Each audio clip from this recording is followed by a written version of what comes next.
For those of you who watched part of one of this episode, you know we brought our new Nautica here for its shakedown camping excursion. Unlike the last visit we made in July last year when Disney started to reopen, this visit was at peak time for spring breakers visiting, and we were fortunate to get a premium site. Disney made the check-in process very easy. Once you provide identification to gate security, you will be directed to a lane number to complete the check-in process. There was no need to leave your vehicle at all. At this point, the Disney cast member provided you with all the information you needed to get to your campsite, including a map, a program for all the resort activities that were happening during your stay, as well as answer any questions you might have. This resort is nestled away on a 750-acre cypress and pine forest between the Magic Kingdom and Epcot. There are 847 campsites. Our campsite is 1102, which is located in the center of the resort, right by the Meadow Trading Post.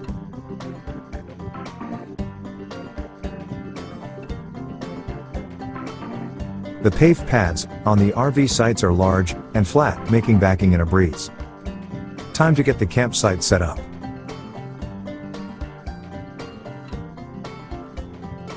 The business side of things are ready to go. And the overcast clouds are finally clearing out also.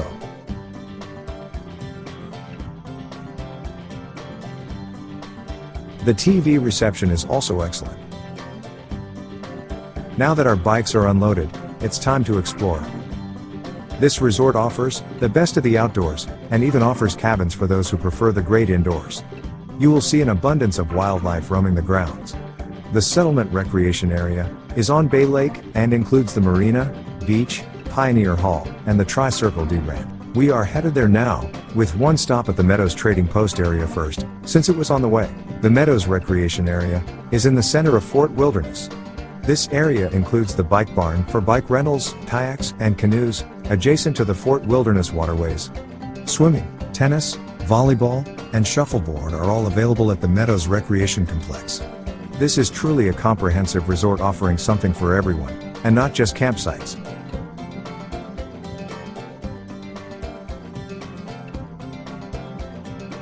The variety of breeds that live at Tri-Circle D Ranch include Appaloosas, Arabians, Belgians, Clydesdales, paint horses, and quarter horses, plus Shetland ponies. Also, the majestic horses of Main Street can be seen. As you can see, cast members keep these stables immaculate. They are cleaner than many hotels. And the Dragon Calliope, the horse-drawn musical instrument that Walt Disney purchased for Disneyland Park in the 1950s. Pony rides are available, but wagon and carriage rides are not being offered at this time due to the pandemic. The Settlement Trading Post sells gifts, sundries, groceries, snacks, and beverages. Fort Wilderness Landing is where guests can take a boat to transport them to the Magic Kingdom. Guests were also able to rent a variety of watercraft, but due to the pandemic, rentals are not currently available.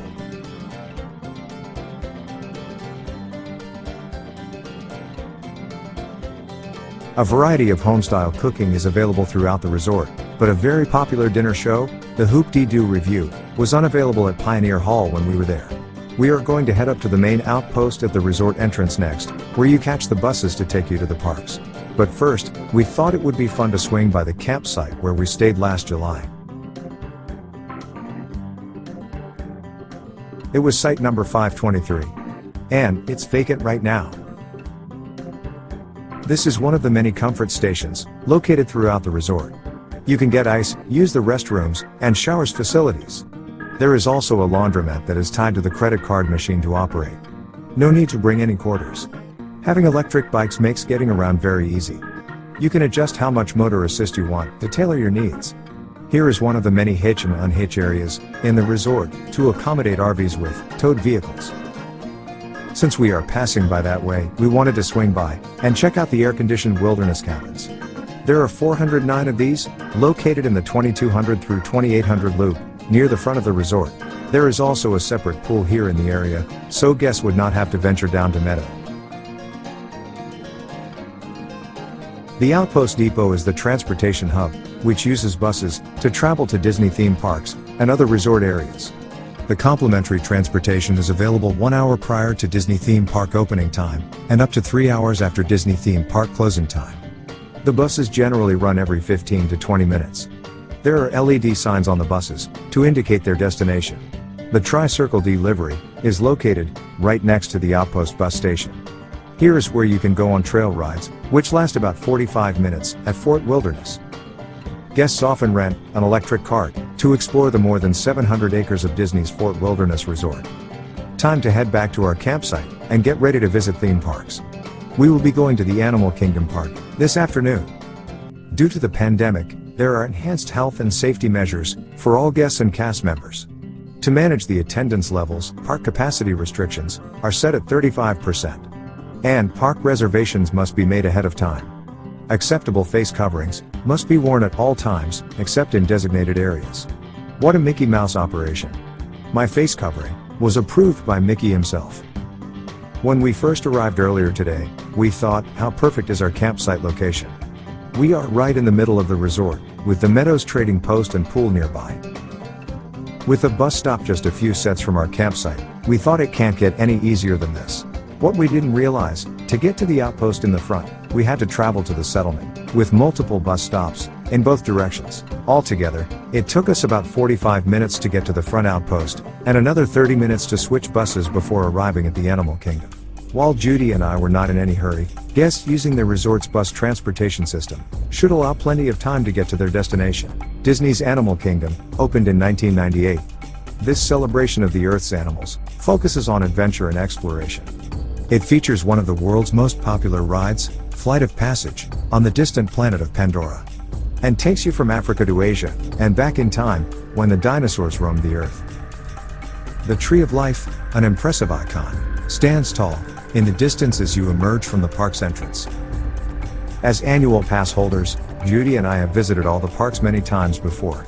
We didn't intend to do an exhaustive tour and experience all the attractions, but rather, get out, walk around and enjoy the wonderful weather, and go on a few of our favorites, if the wait times aren't too long.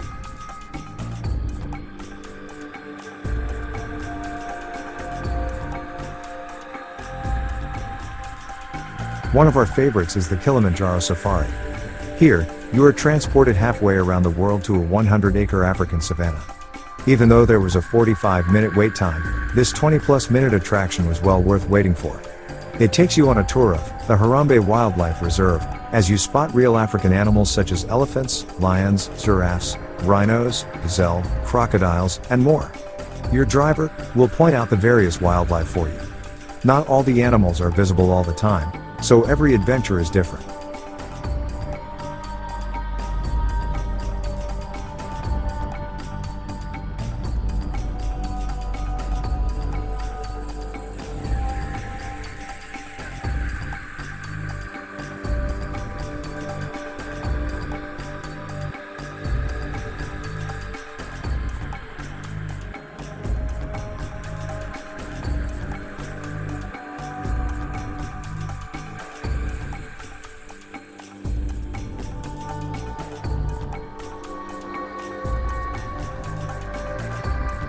Late in the afternoon, we dined at Tiffin's, which features a diverse menu, drawing from places that inspired the creation of Disney's Animal Kingdom. Since it is a full table service restaurant, reservations are required. As it was getting later in the day, we ventured over to Pandora, the faraway planet, which is the world of Avatar. We were hoping to experience the Avatar Flight of Passage, where you soar on the back of a banshee during this thrilling ride. Since the wait time was 90-plus minutes, we decided to leave that for another time. We did, however, take in all of the amazing scenery, which includes exotic plants that come to life with beautiful bioluminescence each night, and the enormous floating mountains. Na'vi totems and other cultural items found throughout the land as well, straight from the movie. As we headed back to the Wilderness Resort that evening, I was looking at the location of the Outpost Depot, where we catch the buses to go to the parks. I realized it was less than a half of a mile to our campsite, so it took us about a 12-minute walk there. From this point on, we chose to walk to the outpost rather than take the bus. The next day, we went to Disney's Hollywood Studios.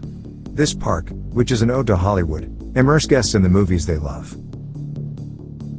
Guests enter onto the main street, which intersects Hollywood Boulevard. This is where reality blends into fantasy, neon, and chrome details meld with Art Deco and modern architecture. Toy Story Land is home to the extremely popular Toy Story Mania, with many attractions that were derived from the very popular Toy Story movies. Hollywood Studios has experienced a number of transformations, expanded its footprint by 11 acres, with the opening of Star Wars Galaxy's Edge in 2019.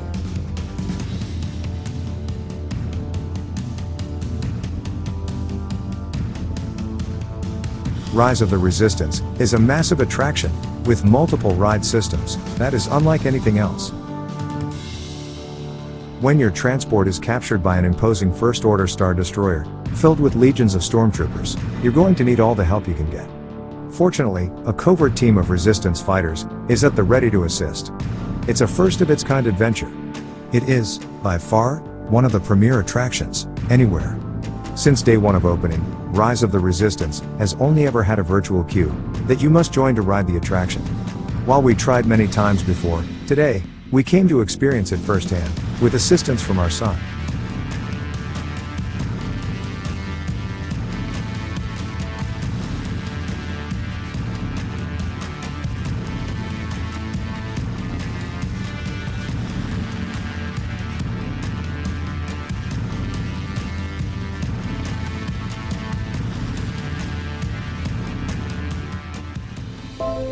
Later in the afternoon, we decided to grab some lunch at Disney's Boardwalk. Disney's Boardwalk is located between Hollywood Studios and Epcot. It's fashioned after turn-of-the-century boardwalks, such as Coney Island and Atlantic City. Judy wanted to head over to Epcot afterwards. The 2021 Flower and Garden Festival runs from March 3rd until July 5th. Epcot is a theme park, designed both to entertain and to educate.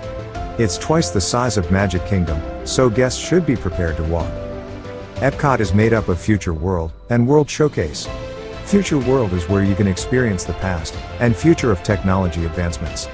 World Showcase highlights the art, architecture, and culture of 11 countries that have dedicated pavilions surrounding World Showcase Lagoon.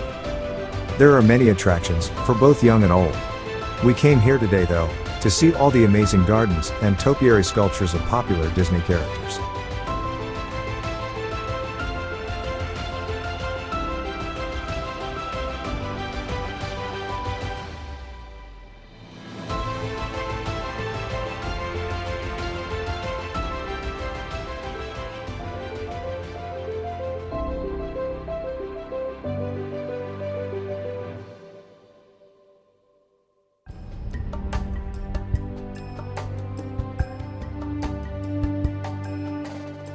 World Showcase also hosts over 20 of our favorite food and beverage booths. So, there is plenty ethnic foods to sample along with a variety of adult beverages.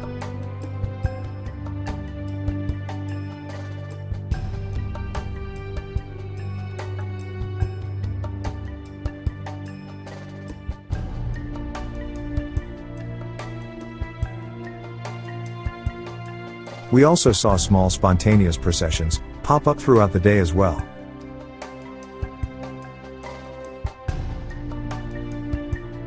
One of the featured attractions in Germany is the outdoor model railroad village that's been there for many years.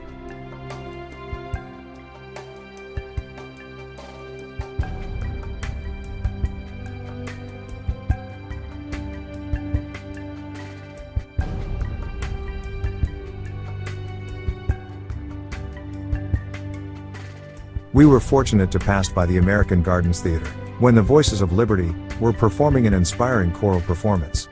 The rotunda's acoustically perfect and the dome amplifies their sound. America, God shed His grace on thee, and grow thy ruin brotherhood from sea to shining sea.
Judy wanted to get one last picture with the butterflies.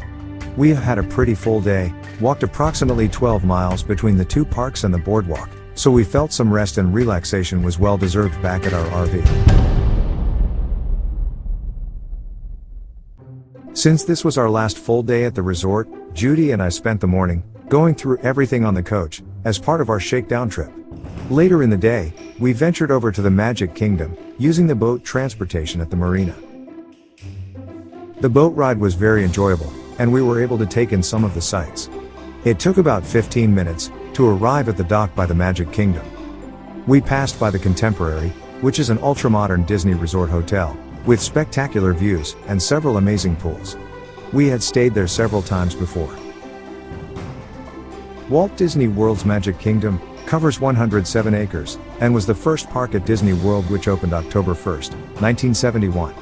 It's been dubbed the most magical place on Earth. We couldn't help but notice that their iconic train station you see, when first entering the park, was all undercover. They are getting ready to celebrate their 50th anniversary, so there are many things being refreshed and upgraded. The park is divided into 6 very different, themed lands, each with a different focus.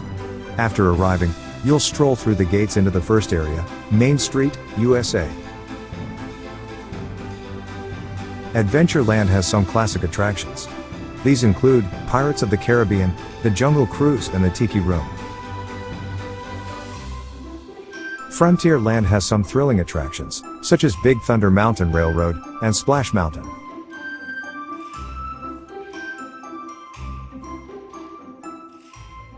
Liberty Square is a throwback to the colonial years. This is where you find the Haunted Mansion, which is one of Judy's favorites, and the Hall of Presidents. Fantasyland takes you in a different direction. This is home to the iconic Cinderella Castle and features Peter Pan's flight, the Seven Dwarfs Mine Train, and a musical journey. It's a small world. Tomorrowland will take you to the future, and explores the past at the same time. The very popular Space Mountain attraction is here, along with the Carousel of Progress, and Tomorrowland People Mover. Magic Kingdom Park is all packed, with character encounters, fun shops and a wide range of dining options. We enjoyed dinner at Tony's Town Square, a very nice Italian restaurant, right by the entrance of Main Street as you enter the park. Since it was getting later in the day, we decided to head back to the Wilderness Resort, and start organizing things, since we needed to check out at 11 tomorrow morning. As Judy and I headed back home, I had a chance to think about our adventure the past few days. Even though it was during the peak of spring break, we thoroughly enjoyed it. Yes, there were some things we discovered on this shakedown trip that will need to be addressed by Giant Recreation World. But nothing major. Also, many folks asked if staying at the Fort Wilderness Resort and Campground is worth the pricey premium. My answer has always been, it depends. If you want to experience all the amenities this resort has to offer, absolutely. But, if you're looking to just have a campsite to park your RV, probably not. There are many other places to stay in the area, for far less money.